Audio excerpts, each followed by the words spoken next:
Assalamualaikum warahmatullahi wabarakatuh.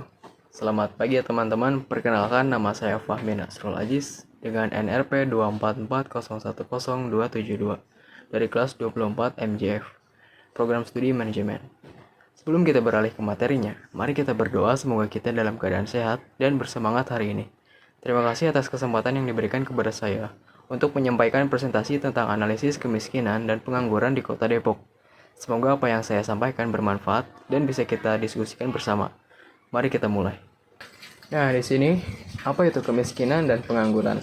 Kemiskinan adalah kondisi di mana seseorang atau sekelompok masyarakat tidak mampu memenuhi kebutuhan dasar mereka, seperti makanan, pakaian, tempat tinggal, pendidikan, dan layanan kesehatan. Akibat keterbatasan sumber daya ekonomi, kemiskinan dapat disebabkan oleh berbagai faktor, termasuk rendahnya tingkat pendidikan, terbatasnya lapangan pekerjaan, ketimpangan ekonomi, dan kebijakan yang kurang berpihak pada kelompok rentan.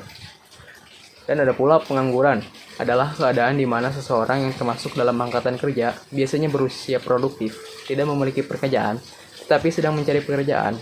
Pengangguran dapat terjadi karena berbagai alasan, seperti kurangnya lapangan pekerjaan, ketidaksesuaian keterampilan dengan kebutuhan pasar, atau perubahan dalam struktur ekonomi. Tingginya tingkat pengangguran dapat memperburuk kemiskinan dan berdampak negatif pada pertumbuhan ekonomi suatu wilayah. Data kemiskinan di Kota Depok. Pandemi COVID-19 yang merebak pada tahun 2020 memberikan dampak pada peningkatan kemiskinan di Kota Depok. Pada tahun 2020 yang lalu, persentase penduduk miskin Kota Depok meningkat di kisaran 2,45% dan tahun 2021 meningkat lagi menjadi 2,58%.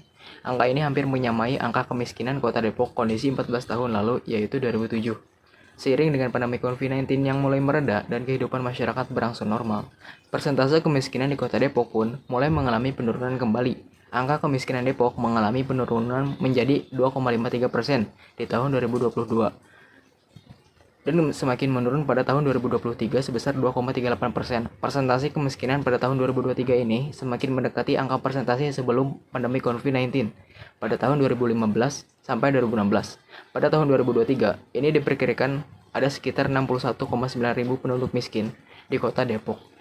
Tingkat pengangguran di Kota Depok.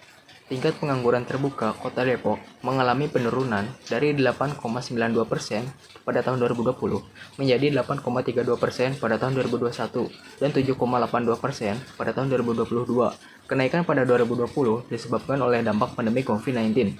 Sementara penurunan berikutnya menunjukkan pemulihan ekonomi dan peningkatan kesempatan kerja. Lalu ada pula penurunan jumlah pengangguran. Data menunjukkan penurunan jumlah pengangguran dari 98,43 ribu orang pada tahun 2022 menjadi 72,4 ribu orang pada tahun 2023 dan lebih lanjut turun menjadi 65,74 ribu orang pada tahun 2024. Penurunan ini mencerminkan perbaikan dalam penyerapan tenaga kerja di Kota Depok selama periode tersebut. Terus, kondisi ekonomi yang membaik. Penurunan jumlah pengangguran ini kemungkinan besar disebabkan oleh pemulihan ekonomi pasca pandemi COVID-19 yang memungkinkan lebih banyak lapangan pekerjaan tersedia dan meningkatkan penyerapan tenaga kerja. Lalu ada pula stabilitas TPAK mengalami sedikit fluktuasi dari 63,35% pada tahun 2022 menjadi 62,76% pada tahun 2023 dan meningkat sedikit menjadi 62,989 pada tahun 2024. Inilah dampak sosial dan ekonomi dari kemiskinan dan pengangguran. Kemiskinan dan pengangguran berdampak pada meningkatnya angka kriminalitas, menurunnya kesejahteraan, serta memperlebar ketimpangan sosial yang dapat memicu konflik. Selain itu, keterbatasan akses terhadap pendidikan dan kesehatan memperburuk kualitas hidup masyarakat dan menghambat mobilitas sosial. Secara ekonomi, pengangguran menurunkan daya beli masyarakat, menghambat pertumbuhan ekonomi, serta meningkatkan beban fiskal pemerintah akibat meningkatnya kebutuhan bantuan sosial. Rendahnya daya saing tenaga kerja juga dapat menghambat investasi dan perkembangan industri.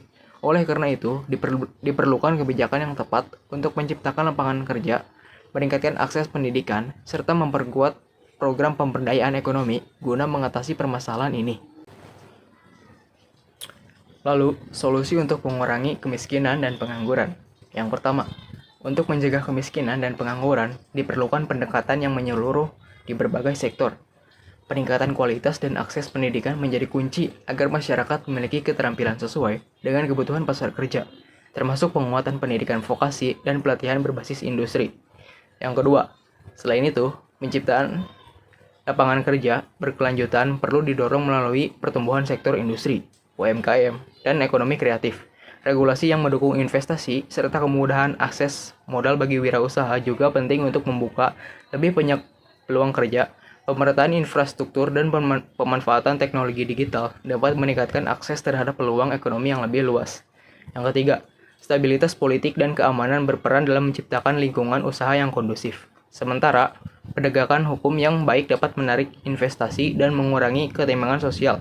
Pemberdayaan masyarakat melalui program berbasis komunitas, serta edukasi keuangan juga diperlukan agar masyarakat lebih mandiri secara ekonomi.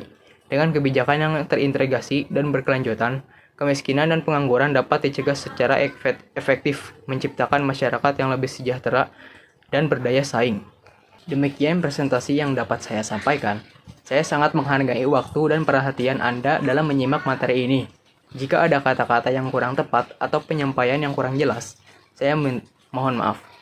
Saya percaya bahwa setiap diskusi dan pembelajaran adalah proses yang terus berkembang, dan saya terbuka untuk masukan serta pertanyaan lebih lanjut. Semoga apa yang kita bahas hari ini bisa memberikan manfaat nyata dan menjadi inspirasi bagi langkah ke depan.